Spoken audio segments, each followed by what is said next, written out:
Pesawat adalah mesin kompleks yang dirancang dengan cerdas sampai ke detail terkecilnya. Namun, ada beberapa hal yang masih tidak masuk akal. Kenapa boarding dan deboarding butuh waktu lama? Kenapa pesawat butuh mesin ganda meski bisa terbang cuma dengan satu mesin? Dan apakah kotak hitam benar-benar hitam? Mari cari tahu jawabannya. Masker oksigen tidak tahan lama. Instruksi keselamatan selalu memberitahu cara memakainya saat tekanan kabin turun tiba-tiba, tapi tidak pernah mengatakan bahwa oksigen di dalamnya cuma akan bertahan 15 menit. Jangan panik, jumlah ini sangat cukup untuk memasok oksigen bagi penumpang sampai pesawat naik ke ketinggian yang aman. Saat turun di bawah 10.000 kaki atau 3.000 meter, semua penumpang pesawat bisa kembali bernapas dengan normal.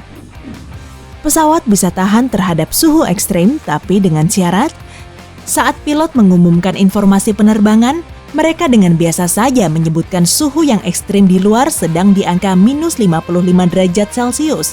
Namun saat di darat, angka yang sama bisa mencegah pesawat untuk lepas landas. Suhu di ketinggian jelajah dan di darat tidak bisa disamakan. Di darat, suhu dingin dalam kisaran minus 50 derajat Celcius bisa menghambat nyala mesin. Selain itu, proses meluruhkan es di pesawat dan landasan pacu, serta keselamatan kru pemeliharaan membuat kondisinya makin buruk. Pesawat tidak butuh dua mesin untuk terbang. Jika satu mesin mati, pesawat bisa terus terbang dengan aman selama lebih dari 5 jam. Bahan bakarnya memang akan boros dan ketinggian terbangnya harus di bawah garis normal. Namun, semua pesawat modern dengan rute jarak jauh sudah diuji untuk mengatasi situasi ini, dan pilot pun sudah dilatih. Bahkan, pesawat bisa meluncur aman selama beberapa menit saat mesin mati total. Memang sih, pesawat tidak langsung menukik jatuh, tapi saya masih tetap ngeri. Pilot boleh tidur.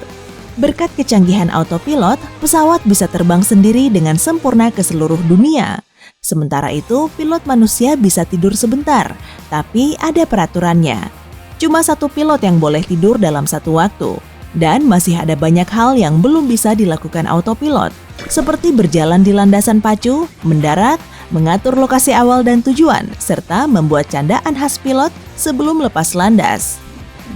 Pengaturan turun dari pesawat tidaklah masuk akal. Proses turun pesawat biasanya bisa sampai setengah jam setelah waktu penerbangan awal. Padahal simulasi komputer menunjukkan proses ini bisa dilakukan 35% lebih cepat. Yang harus kita lakukan adalah turun per lorong, bukan per deret. Mari bayangkan tata letak kabin dengan satu lorong di tengah dan 3 deret di tiap sisi. Pertama, penumpang lorong kiri turun diikuti lorong kanan. Kemudian penumpang kursi tengah di sisi kiri, disusul yang di sebelah kanan. Dan terakhir penumpang kursi jendela kiri, baru kemudian kanan. Mungkin ini agak merepotkan penumpang yang pergi berkelompok. Tapi ini cara yang efektif agar jalur di lorong tetap lancar. Salah satu alasan maskapai belum memakai metode ini adalah mereka lebih tertarik mendapat uang lebih dari penjualan kursi kelas 1 dan prioritas. Ya, begitulah. Naik asal-asalan lebih baik dibanding berkelompok.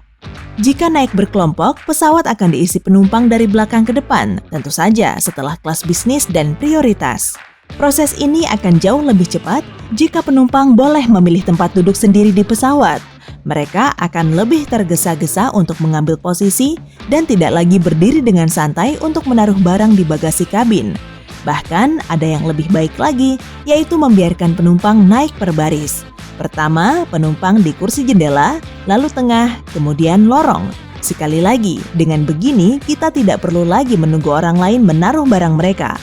Tapi entah kenapa para maskapai belum melakukannya. Toilet pesawat bisa dibuka dari luar.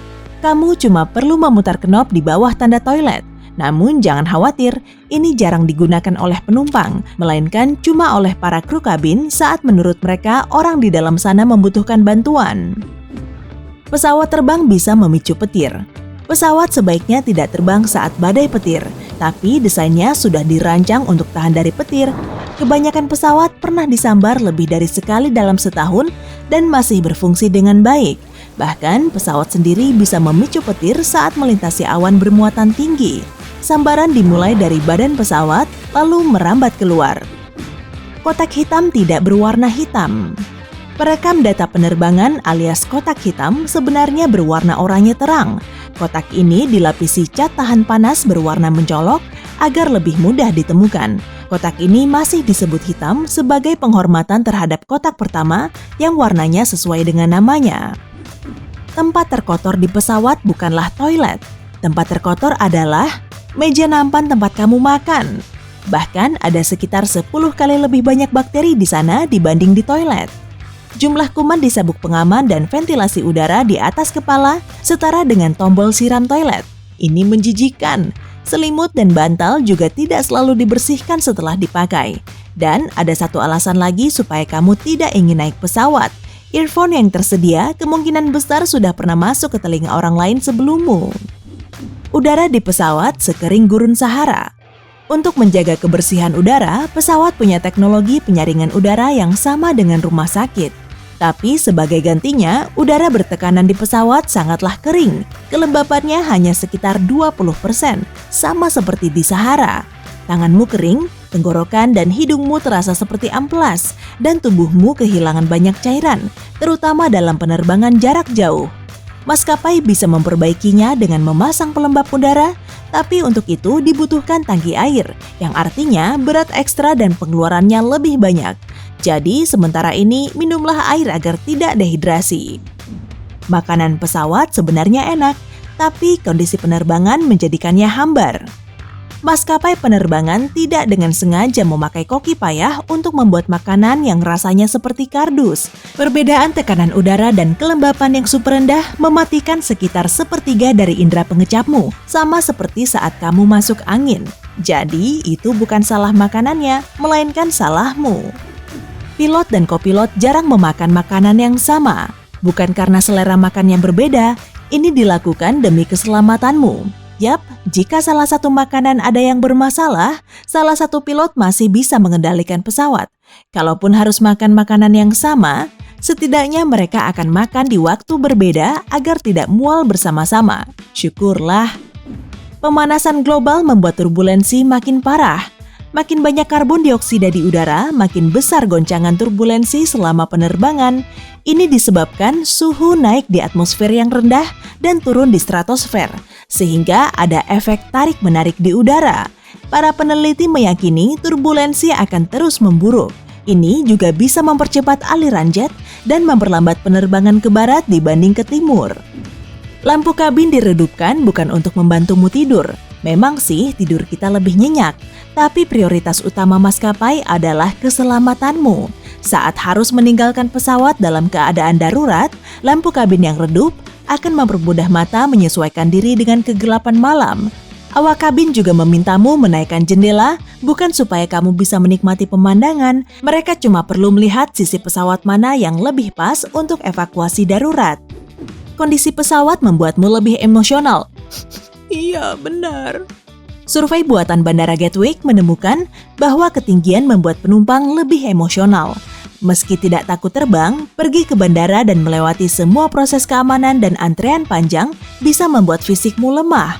Lalu ada perubahan tekanan udara dan udara kering dan terkadang turbulensi. Ada juga rasa yang berat saat harus berpisah dengan orang yang kamu sayang, ditambah suara aneh pesawat yang tak biasa di telingamu.